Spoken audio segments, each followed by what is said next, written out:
Shri Guru Charitra, Chapter 3 Reasons behind Sri Hari's incarnations. Preliminary. This chapter describes how Lord Sri Hari, in order to save his devotee King Ambarish from the wrath of sage Durvasa, draws upon himself the curse which Durvasa intended to pronounce against Ambarish. As a result of Durvasa's curse, Sri Hari had to take repeated incarnations on earth, which, in a way, was the greatest blessing to the world. Namdharak prayed to Siddha Yogi to accept him as his disciple. He pleaded, "Pray enlighten me more and fully on Guru Leelas. Also let me know about your way of life, what type of food you take, etc." The Siddha Yogi said, "Unceasing remembrance of Gurunath's glory, chanting of his name, and reading and rereading Parayan of Guru Charitra, which recounts the Leelas of Gurunath, are my sole sustenance and very way of life." He showed him the bundle of palm leaves, which was the record of the Guru Leelas, which he always carried with him, and which was his priceless treasure. He further said, "Guru Charitra is the panacea for all the ills of the world, and reading it or listening to its narration will relieve men of all their mundane worries and would endow on them enduring peace, happiness, and spiritual enlightenment. It is like Kamdhenu, the celestial cow, and the Kalpavruksha, the celestial tree, and will fulfill all human desires and aspirations." Speaking thus, Siddha Yogi led Namdharak to the holy Ashwatha tree on the banks of the Bhima Amaraja Sangam. Siddha Yogi seated himself at the foot of the tree and asked Namdharak also to be seated in front of him. Namdharak pleaded with Siddha Yogi to narrate the Guru Charitra and said, "One great doubt troubles me much, and you must first clear it for me. Why should the one who is beyond all gunas and qualities, who is formless, take form at all, and especially the human form, and come down to earth? I am unable to reason out and understand why, while men strive all their lives to conquer and transcend their gunas and take to severest penances, with the sole objective of getting freedom from the thraldom of the body and to merge in the formless God. God himself assumes human form and incarnates on earth. What was the reason for Nirgun to become Sagun? Please make it clear to me." The Siddha Yogi then began to narrate as follows.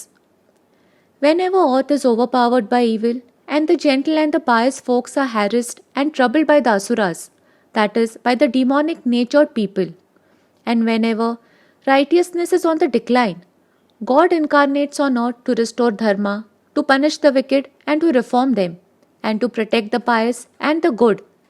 The devotees especially will ever be protected by God. God brooks no harm to be done to his ardent and faithful devotees by anyone or being. Let me tell you the anecdote of Ambarish, which will explain to you clearly the mystery of the avtaras. King Ambarish was a very righteous ruler and was also a great devotee of Lord Sri Hari. He was a scrupulous follower of all Shastric injunctions. Once, after observing the Ekadashi fast, on the following morning he was about to break his fast. Just at that time, Sage Durvasa arrived. The king offered his obeisance to the sage and prayed that he should accept his hospitality.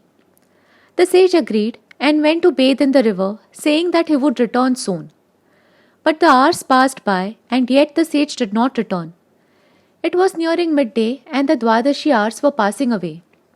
Unless Ambarish broke the fast before the Dwadashi hours passed away, the fruits of the Ekadashi fast would be lost altogether. Consulting his priests, he sipped a little water, taking the Lord's name.